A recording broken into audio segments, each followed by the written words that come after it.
Okay, viewers, this video is meant to demonstrate a noisy or collapsed or sticking valve lifter. This vehicle in question is a 2004 Dodge Dakota with a 3.7 liter V6. It's got 273,000 kilometers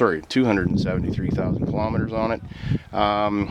And fairly common issue with high mileage vehicles. I mean, components start to deteriorate.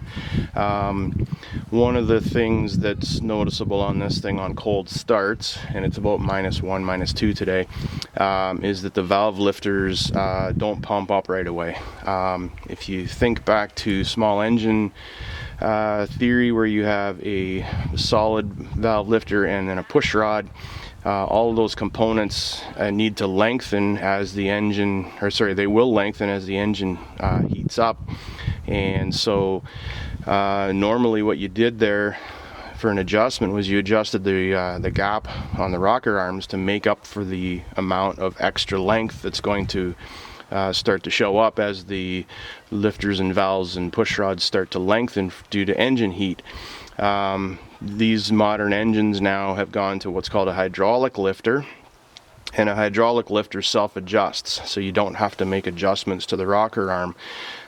Basically, it's a little wee steel cylinder. It's a two-piece cylinder. It's basically a cup inside of a cup, and it has a hole in it that allows oil to go inside the hole. And I'm going to demonstrate that using a couple of cups with some water in them. So if you picture that these are two cylinders with a hole drilled sideways into it, and pressurized oil is allowed to go in there. You guys have all done this before, right? And then your mom told you, stop, you're gonna make a mess at the table. Well, you understand the theory. So if you look at the distance from the bottom of this cup to the top of this one, you can see that there's some adjustability that goes on there. Picture that rather than pressurizing this to make the fluid flow, picture it in reverse, where you would actually add fluid in here under pressure to cause this thing to change length. That's basically what your hydraulic valve lifter does.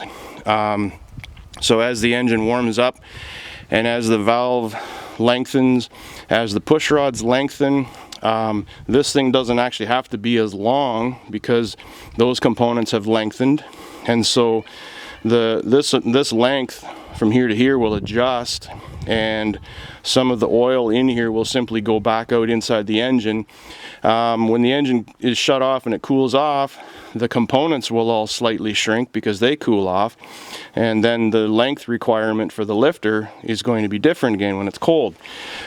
Now, on a high mileage vehicle with worn components, these lifters will sometimes collapse, meaning that they will be in a fully short position. You start your vehicle, I'll wait for my neighbor to drive by here.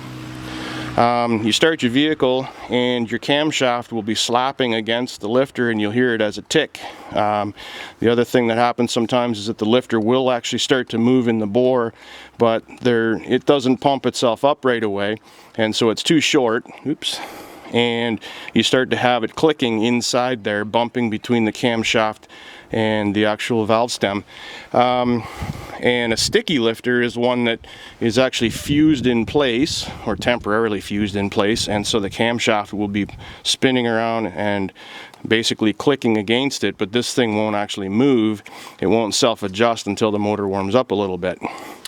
So I'm going to see if the truck will do it today, or maybe it will be camera shy because it knows that I want to film this, but let's see what it does. Normally for the first 10 or 15 seconds, this thing sounds like a cutlery tray.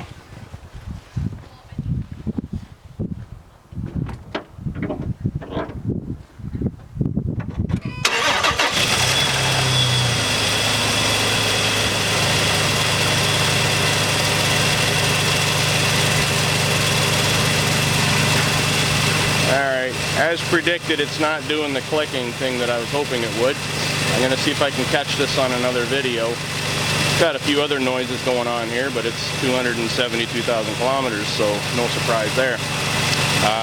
If I get a ticking noise out of this thing, I will add this to the video.